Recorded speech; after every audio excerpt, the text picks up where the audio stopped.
According to Bhagwan Sri Ramana Maharishi, who am I? What is this I? In other words, who am I? Do we not generally say I? What do we refer to when we say so? If we are asked what we mean when we say the word I, we shall have to admit that we have not yet found the correct answer to this question. Why?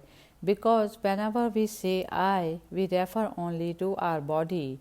It not a name given to the body. We generally take that name as the name of that particular person.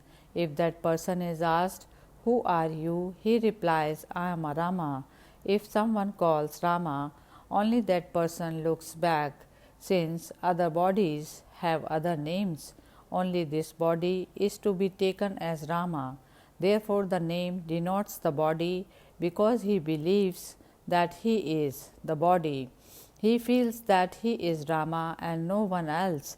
Are there not many more occasions in which we behave as if we were only this body? Therefore, it is clear that each one of us is convinced that the body is I. But if we approach a person, point out his hand and ask, what is this?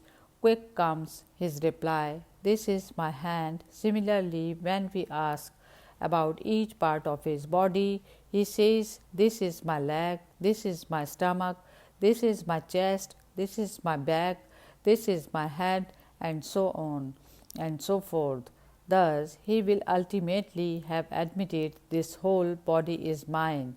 When he says that it is his body, it now becomes evident that the body is just a possession of his, that he is the possessor of a possession, the body. If so, can he be the body, his possession? Is he not the possessor of it? If he is further questioned, if this body is only your possession, who are you, its possessor?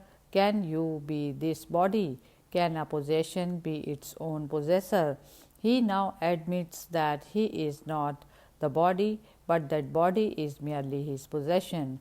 The same person who a short while ago, when addressed by the name of his body, claimed, I am indeed this body, now himself admits, I am not this body, it is only my possession.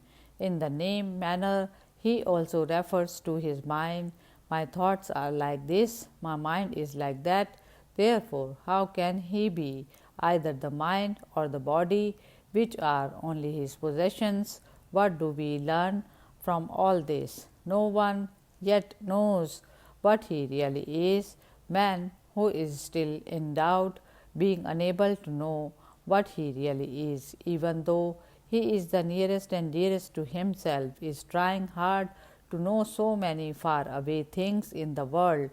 Nothing could be more ridiculous when even the knowledge of his own self is full of confusion and unsolved doubts. Is there any wonder that his knowledge about various other things, world and God, acquired by the mind through study, hearing, and experience, is also riddled with doubts? How can a man who doesn't know even the color of the glasses he is wearing decide the correct color of other things by looking through those colored glasses? Similarly, however learned, rich, or powerful he may be, if a man has no clear knowledge of what he really is, all his learning, greatness, and power are merely fictitious. Hence, the first lesson to be learnt is about one's own self. Let us therefore pursue the inquiry, who am I? Although some people will accept from the scrutiny made above that they cannot be this insentient body, yet since they are not able to know correctly the true nature of I, they still think that I is the sum total of the body, the five senses, mind, and breath prana. Therefore, we must clearly know what this I is without the slightest doubt or wrong identification, that is, without mistaking one thing to be another. It is not enough if one accepts that one is not the body, a mere mass of flesh, by observing the processes of breathing and blood circulation which continue even though the body is lying down quietly. Some may think that the prana is perhaps I. Is there any test that we can use to determine a particular thing as not I? Yes, there is. The test is to find out, do we exist or not in the absence of that particular thing. By using this test, we can proceed successfully to the very end of our inquiry.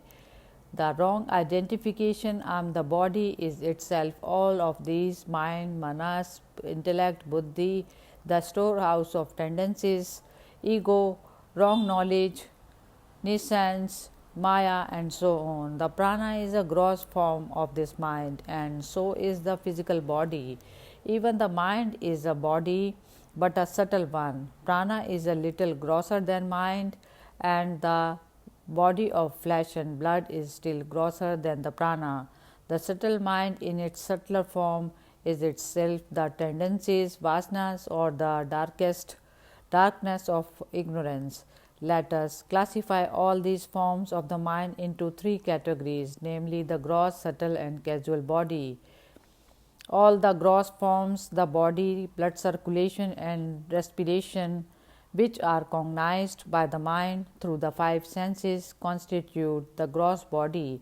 This is because all these are clearly cognized by the mind. The subtle body, which is the second in our classification, though the Shastras usually include Pranmaya Kosh in the category of subtle body, we have here included it in the category of gross body because it is clearly perceived by the mind as an object other than the mind, and since this will help us a great deal in applying our test. Moreover, since all these five shets are finally to be discarded as not I, non self, no man with a little common sense will object to its being included with either of those two bodies. Now, by using the simple test mentioned above, let us see if we are this gross body. In deep sleep, we are not conscious of this gross body. What do we infer from this? Is it not obvious that we can exist without this mass of flesh? Some used to argue with Sri Bhagwan, the body doesn't cease to exist in deep sleep. Although in deep sleep a man may not be conscious of the existence of the body nor of the movements of the breath and blood circulation in it, yet these are perceived by others who are awake. But the verdict of Bhagwan Sri Ramana Maharishi, the truth knower, is quite contrary to this. According to him, in deep sleep the body and the world do not exist, yet one's own existence, I am, is experienced by one and all. The picture, that is, the body and world, rises only when the mind rises, exists only so long as the mind exists, and vanishes when the mind sets. Therefore, is there a world apart from the mind, since the microcosm is the macrocosm, the body is the world. Without the body, the world doesn't exist. All that exists as the world is projected from the body. That is why Sri Bhagwan asks, is there anyone who without the body has seen the world? In short, the contention of worldly people is the body and world do exist in sleep, whereas the consciousness I doesn't exist there. Sri Bhagwan verdict is quite the contrary. The body and the world do not exist in deep sleep, whereas the consciousness I am is experienced by all.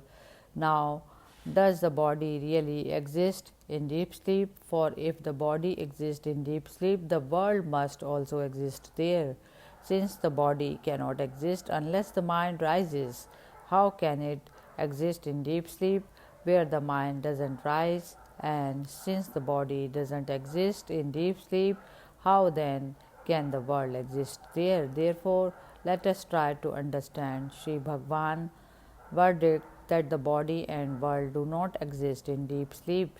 If we say that a thing exists, that existence must be coupled with consciousness. That is, it should itself know its own existence.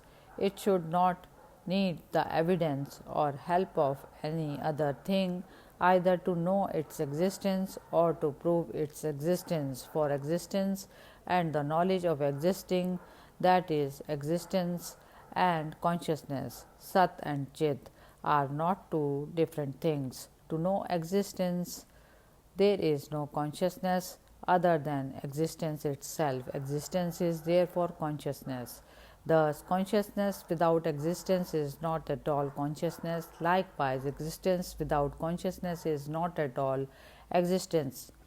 The knowledge that we slept is the evidence of our existence at that time. Do we have to ask others to know whether we slept or not, since it is we alone who have the knowledge that we have slept? Doesn't this knowledge very prove that we did exist in deep sleep, when our existence and consciousness Satchit in deep sleep is thus undeniable? If the body and world also had such an undeniable existence and consciousness, why do they, body and world, need the evidence of others to prove their existence in deep sleep? Because the evidence of others is needed to prove that the body and world exist during deep sleep. It is not clear that their existence is not self evident. Since we have proved that an existence without consciousness is no existence at all, and since the knowledge that the body and world exist in deep sleep is not self evident, we can positively assert that their existence is false. Therefore, let us conclude that the body and world do not exist in deep sleep. Thus, because no one can deny that he existed in sleep, one's own existence in sleep and the non existence of the body there must be accepted by all. Many, because of their lack of maturity of understanding, when first visiting Sri Bhagwan and scrutinizing the nature of reality as exposed by him and as explained above, were not able to grasp the fact and be convinced that existence and consciousness are one and the same, and therefore were repeatedly arguing with him.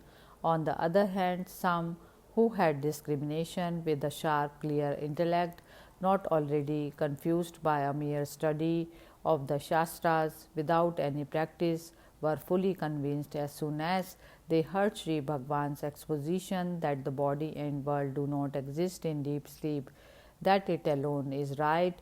Therefore, they were able to proceed along the path of inquiry. But those who did not have the maturity of intellect to be able to accept the non existence of the body and world in deep sleep were stopped and could progress no further on the path, knowing well that an aspirant cannot know, I am not the body, deham naham, and thereby give up his attachment to it unless he is fully convinced by his own experience I can exist even without the body. Sri Bhagwan, while proclaiming the clarion call of Vedanta, Deham Naham Koham Soham, says in Tamil in his own words of grace, Deham